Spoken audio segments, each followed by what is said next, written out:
Hello BookTube, my name is Carrie and welcome back to my channel. So it's been a little bit over a year since I last filmed and uploaded a video, and I first wanted to kind of explain why.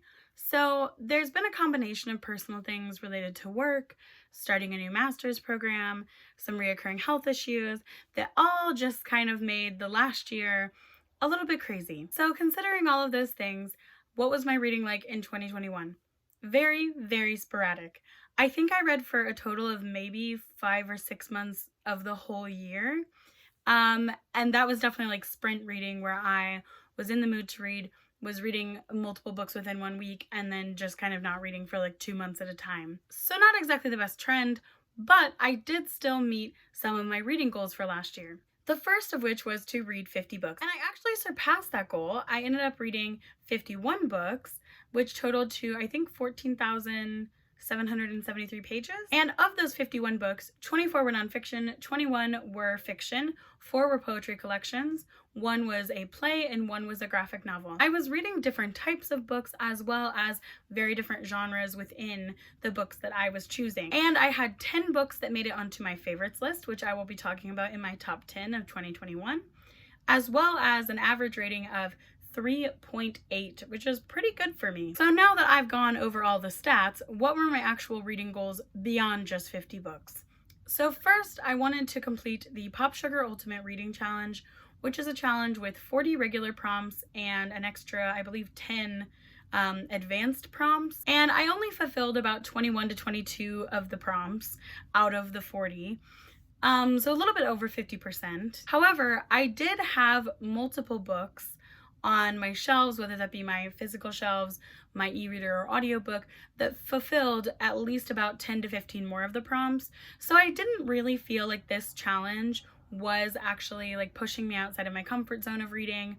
It just kind of felt like these were books I was already gravitating towards. So I think that this kind of helped me realize that the ultimate challenge is not really ultimate for me. So the next challenge that I set myself was to complete the Reading Women Challenge. This was a challenge that was started by Reading Women podcast, and they set, I believe, 24 prompts, and each prompt has to be fulfilled by a book whose author identifies as female. Now, this one I did a little bit better on. I finished 16 out of 24 prompts, so I finished 2/3 of the challenge. I have 8 prompts left, and I do feel like this challenge actually helped me find books and authors that I never heard of, or helped me explore genres that I maybe just hadn't had experience with before. So I do really think that this one helped me get out of my reading comfort zone, and I really enjoyed the books that I found for this. So how has my 2021 experience with reading shaped my goals for 2022? Well, for my first goal in 2022, I would like to read 50 books. I think that this is a very attainable goal. I've set this goal for the last few years and have met it. 2021 is the first year that I've barely exceeded it, but I just feel like this is not a goal that's going to give me a lot of pressure or stress. I set my goal on Goodreads for 25 books because I figured start low, aim high. I have already read about 50% of that just in the first month of the year. So I think that this is a year where, as long as I keep with my pattern of mood reading, I should definitely be able to hit 50 books. For my next goal, while I am not going to be doing the Pop Sugar Reading Challenge, I would like to finish off the Reading Women Challenge. This is partially because I was really enjoying the prompts for this challenge. I am still interested in the ones that I have remaining, but also because the Reading Women podcast announced that they're not doing a 2022 challenge. 2021 was their last challenge, so I would like to take the year and finish this challenge off. I had 8 prompts remaining, but I also just recently realized there were 3 prompts that were like optional because they're by a specific author, like a specific author's book. So I'm gonna add on those 3, finish the whole challenge, and try to read about 1 book per month throughout the year, because I think that's very doable.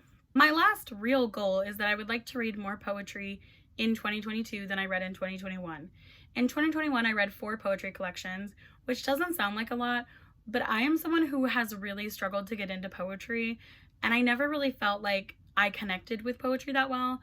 But last year I found some really great poets, and I would love to continue finding more poetry and seeing what really works best for me. So those are really my only goals for 2022. I realize they're not really that restrictive, or I'm not setting like a lot of goals for myself, but I think that these are all very attainable goals, and that's really what I'm more focused on because I don't like feeling pressure to read.